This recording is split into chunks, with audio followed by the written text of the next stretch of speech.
workshop, where we use art each day to chase them blues away. Down in Wowwy'z workshop. Brought to you by Two Brothers, One Vision. Welcome back, friends and family, to Wowwy'z workshop. Got a new creation to show you today that I'm pretty stoked on. I hope you guys agree. Her name is Fiona. Fiona Flower Vase. Hope you enjoy.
And I think I'm going to stop there before I bust through any layers.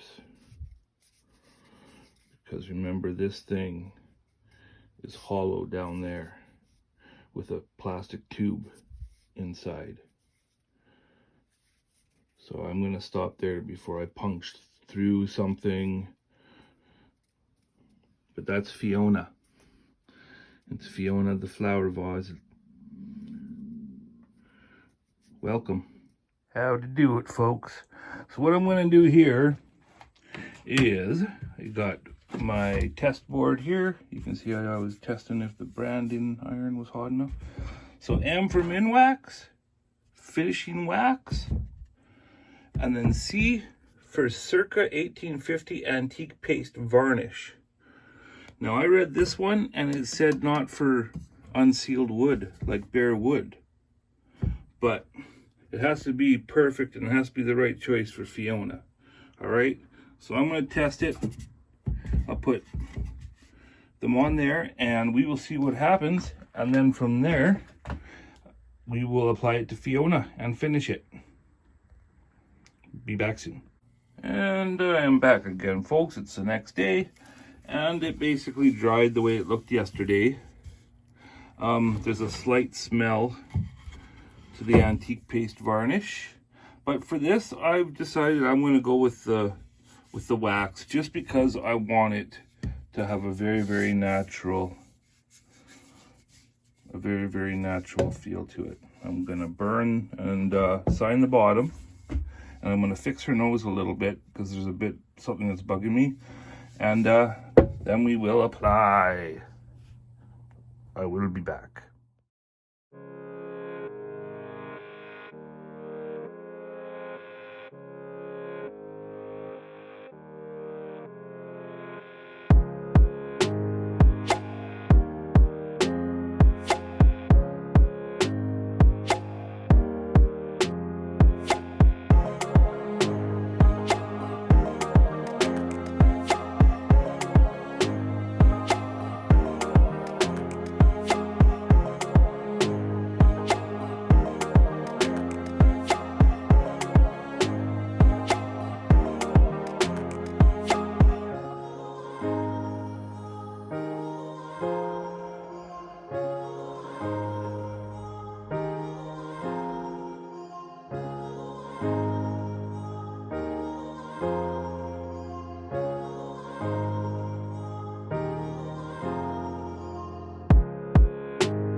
And as always, folks, there is no YouTube without you. And we thank you for being here. Much love.